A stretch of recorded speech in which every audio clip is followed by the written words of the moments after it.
Hello and welcome to another edition of the Mental Health Gaming Podcast. I'm Bradley and I'm joined by both Ben Hello. and Stu. Hey. After last week's probably somber episode, we're going to try and be a bit more maybe light-hearted with the discussion this time, as it centres around family.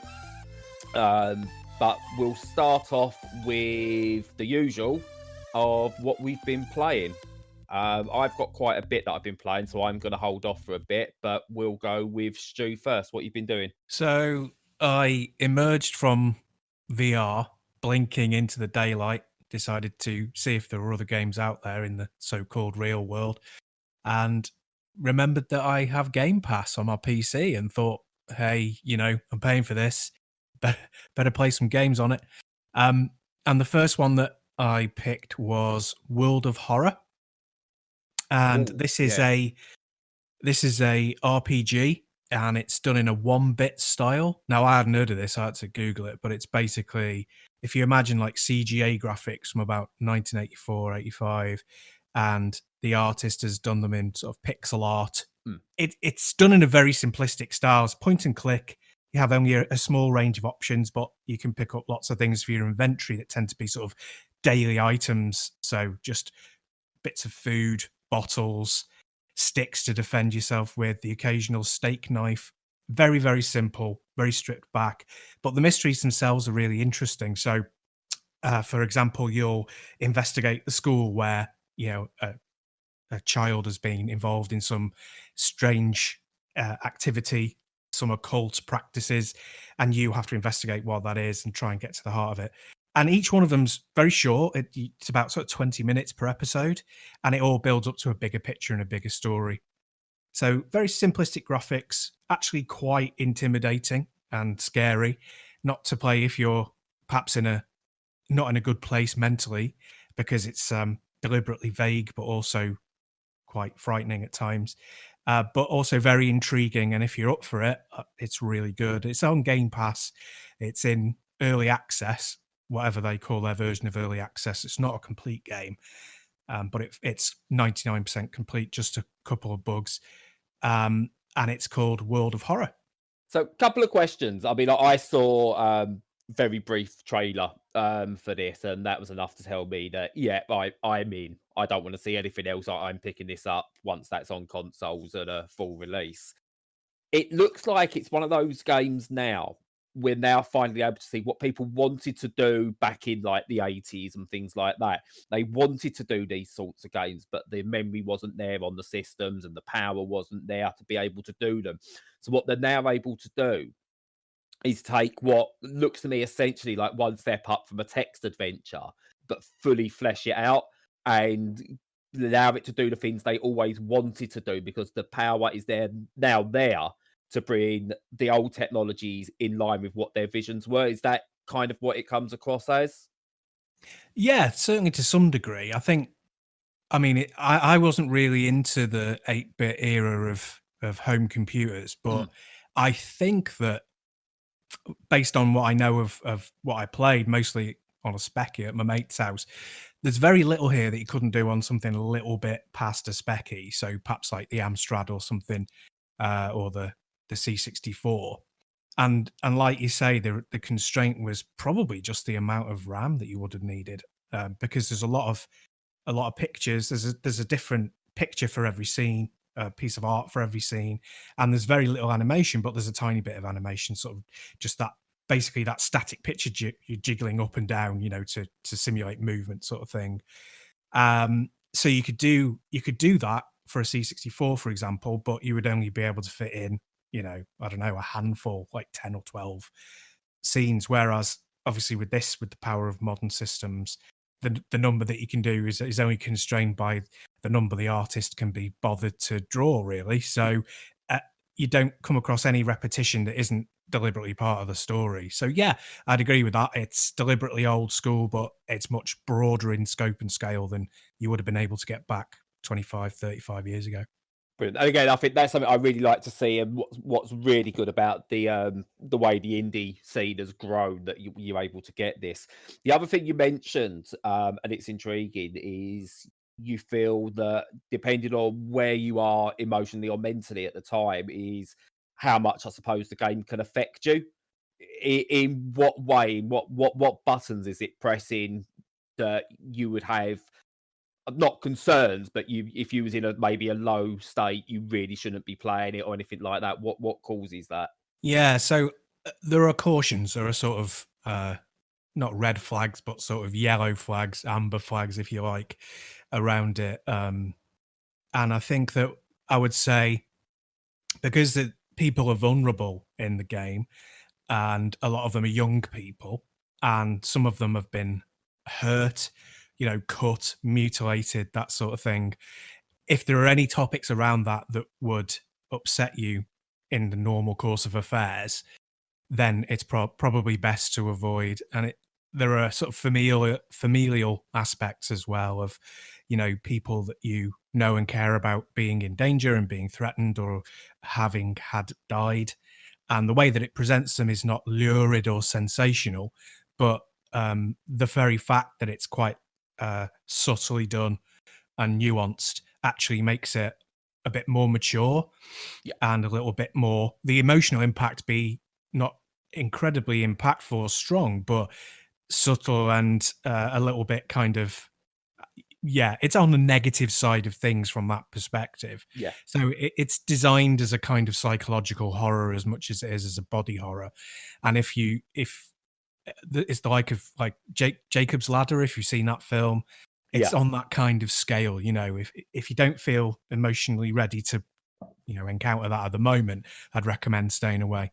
Fair enough. Yeah, it's definitely one that has intrigued me. And I say, as soon as that's out on consoles, I'll definitely be picking that up because if it's on PC Game Pass, I'd imagine we'll see that on Xbox Game Pass as well. So, Ben, are you able to lift the mood up slightly from World of Horror?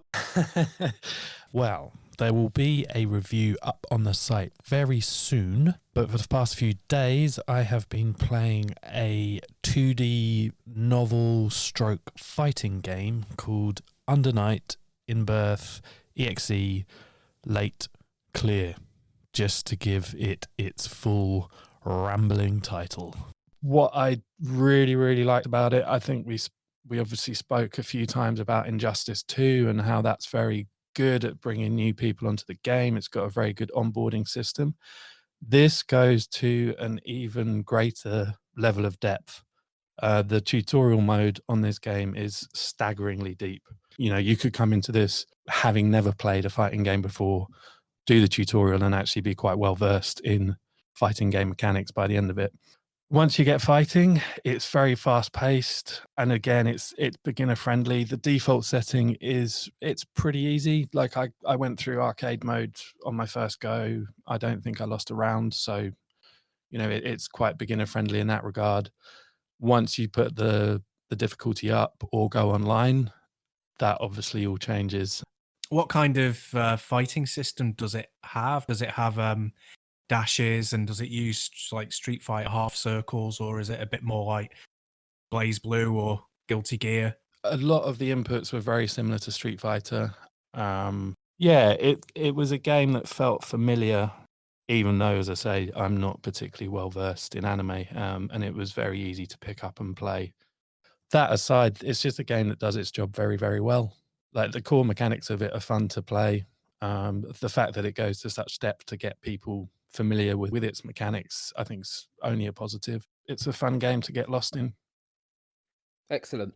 I've been playing plenty over the past week or so. And there's a few I did want to speak about, but I'm going to kind of stay on brand almost based on what you've been playing because I've been playing Ciel Fledge, a daughter raising simulator. So essentially, you are in a future fantasy world. Earth has been inhabited by has been invaded by aliens, and humans have had to leave the Earth and now live on floating cities in the sky. What you've essentially got is, have either of you played Persona 4 specifically? No. No, but essentially, I mean, for anyone who has played the Persona games, there's the element where you do the dungeon crawling, and then there's an element where you do daily life. And Ciel Fledge, or Ciel Fledge, is mainly based around that whole idea of day-to-day activities on a week-to-week basis over a course of 10 years. But mixed in with this as well, there's almost a card battling match-free style game that is used to represent your class lessons or interactions with people.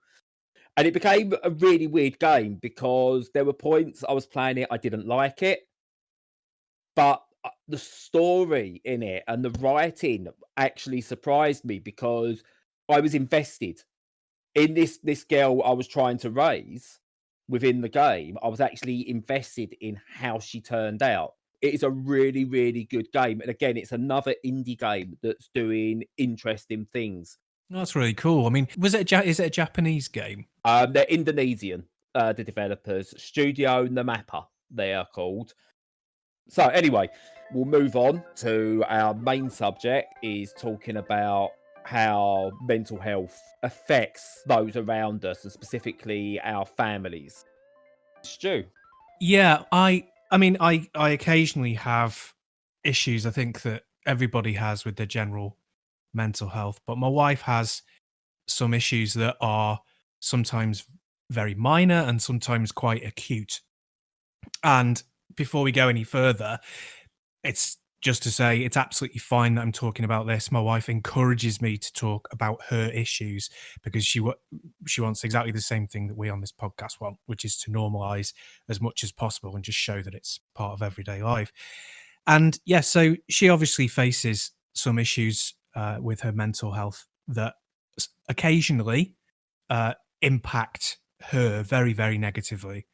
And when somebody's being impacted negatively like that, the first people who notice and often feel the effect are their family around them. Now, for me, the more I know about where she is and how she's feeling, the better I can cope with how she's feeling and then change things to make sure that she's in the best possible place that she can be. So I find that the limited things that I can do to help are cumulative. So the more I know, the better I can react. So she'll, for example, if she's feeling very, very low, it may come out in, a slightly more angry or upset pattern of behavior that will look like it was entirely generated externally. But I'm kind of, because we've been together for 15 years, I can spot when actually the thing that she's referencing actually may be nowhere near that level of importance that you would normally associate with a very, very negative reaction. And I will then adjust how we're interacting to make sure that she's okay. So that might mean going, oh, don't worry about the washing up, I'll do that. Or, oh, we were going to go to such and such a thing. We don't have to do that if you don't want to. And sometimes just taking little pressures away will be enough for her to feel better. And then at the end, when she's not in that situation anymore, she will say, oh God, I was feeling so crap. I'm really glad that we didn't have to do X, or that I was doing such and such, doing Y instead. And it's just being really sensitive to how she's feeling at the time. But just being a human being and knowing how much of a tosser I can be as a human being, because we all are occasionally, I think, you're going to impact the people around you, and being as cognizant of it and as honest about it as possible is the only thing that I can think to do, really. So one of the things, obviously, you said like you do little things that no can help her through, and my partner's really good for that. But with your wife, does she have any particular traits where at times you're just going, just stop it right now? I don't think there are any that are outside what you'd think of as being part of quite a normal everyday life. I think, obviously, without getting yourself into trouble in case you listen. No, absolutely. But I don't think there's anything that, I think there's the general husband and wife stuff that happens. I think there would be, except for the fact that kind of even in the first couple of years, I learnt to interpret a particular set of behaviors as being unwell. So it's exactly the same as if you knew absolutely nothing about, let's say, a disease that lowered white blood cell count, and you didn't know why a person in your life suddenly looked very different or their behavior was very different. Then you learned about that illness, and you're like, oh right, okay, they need more iron, or they need, whatever. I think Yeah. I kind of developed that just for mental health, on the mental health side of things as well. And it's kind of like, oh, right, she's ill. So she's ill. We give her, paracetamol, or, we go to the cinema, that sort of thing. Yeah. Thankfully, I'm in that position, I think, where we're communicative enough to do that. We knew each other for, we've known each other for like 22 years now.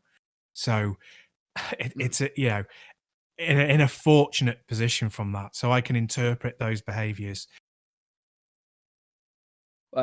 Your experiences, Ben, anything different, or because again, I think your relationship's probably again at a different stage to what mine is to Stu's as well, I believe. Yeah, so we've been together for it'll be 6 years in July. Yeah, we've had huge ups and downs, which I can only attribute to my mental well-being. Won't go into too many details, but yeah, there was at one point very fortunate to not have that relationship ended. Things for me have improved immeasurably since I started taking much more responsibility for my mental health.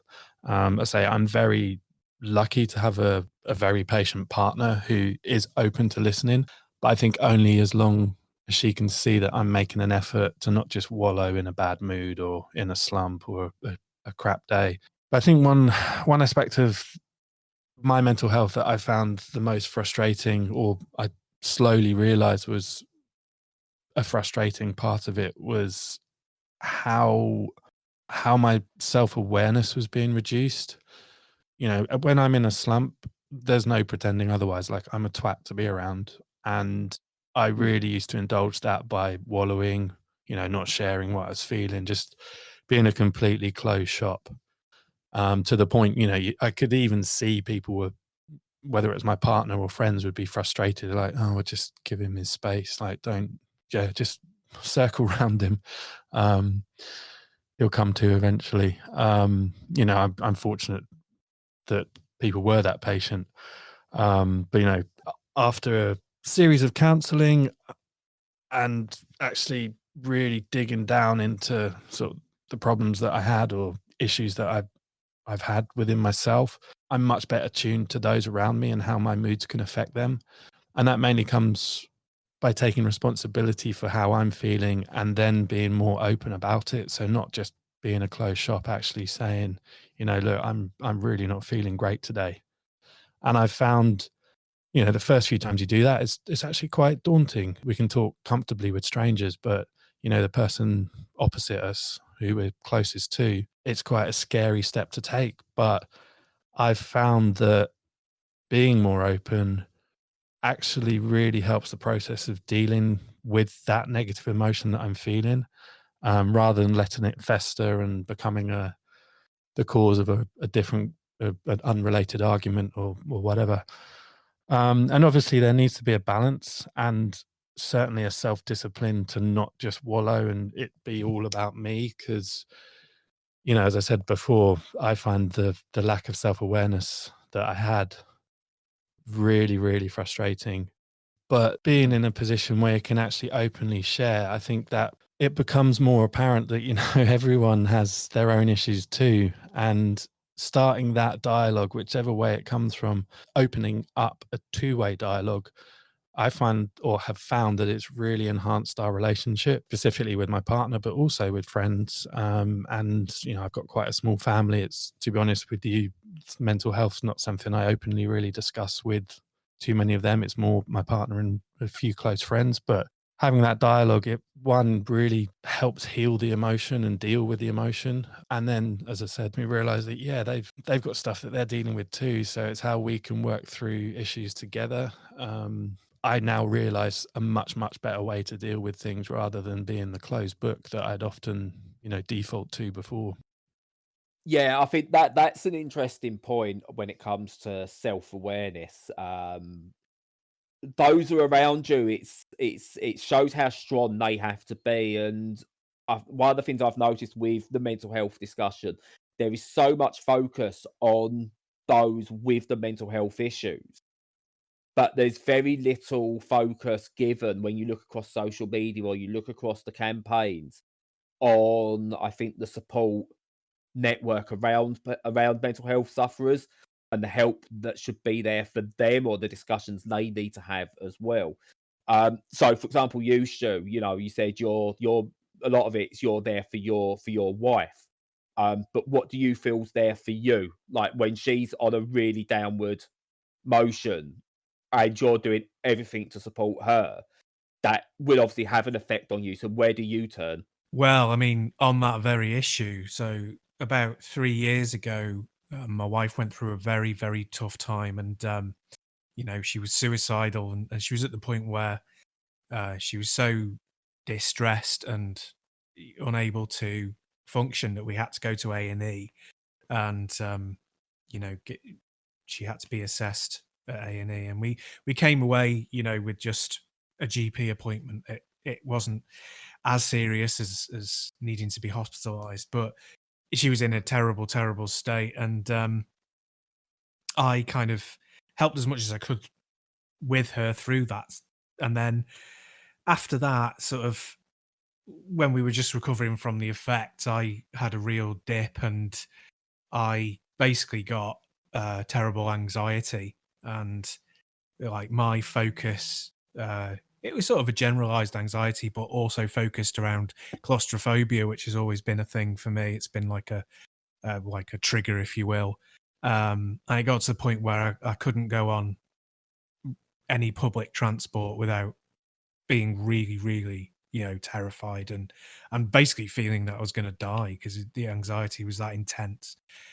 So I went to the doctor for that. I didn't leave it very long.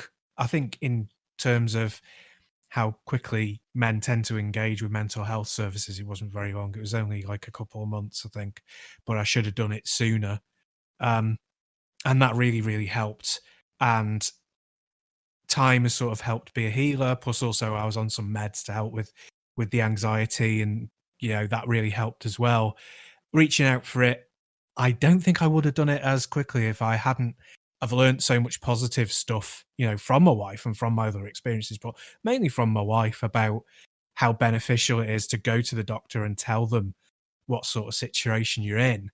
Um, if I had a recurrence of that, even 3 years on, I mean, the services available in the UK to people are underfunded and difficult to access, and it will be very much based on your sort of geographic location, how good they are. But it really does flag up how important it is to be able to have that access to mental health professionals. But even if you don't, I would recommend, and I would do this myself if I found myself back in that situation, is, tell people how you're feeling, the people that you trust, tell them how you're feeling, so that they recognize where you are in life at the moment. And also, use services like Samaritans. You don't have to phone up, you can email or text if you feel that just unburdening is something that will help as well. Even sort of shouting into the void, as it were, is sometimes a good thing.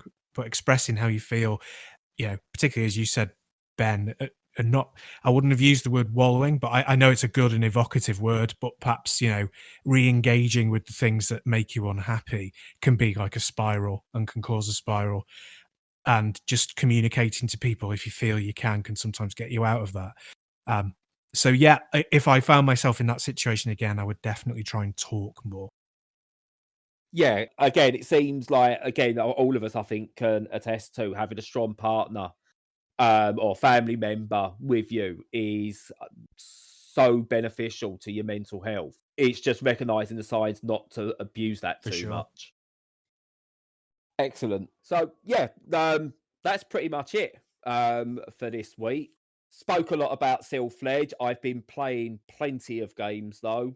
and you'll see reviews for those on the site soon, or depending on when you listen to this, they'll already be there. We've got a few exciting things planned for the site. Hopefully, we'll have more videos on our YouTube channel over the coming weeks and months. We're going to look at expanding not just video games. We're looking at a mental health gaming expanded, and we'll include things like films, TV, and basically anything else that's not video games that could be related. If you like what you're listening to, please do subscribe on YouTube, follow us on Twitter, Facebook, and join in the discussion, because again, we talk about our mental health, which is great. But if we can be here and respond to you as well, or you need an outlet, feel free to join us. Find us at the usual places. We will be back next week with further discussion. So again, I've been Bradley. I've been joined by Ben and Stu. Thank you for listening, and we'll see you again next week.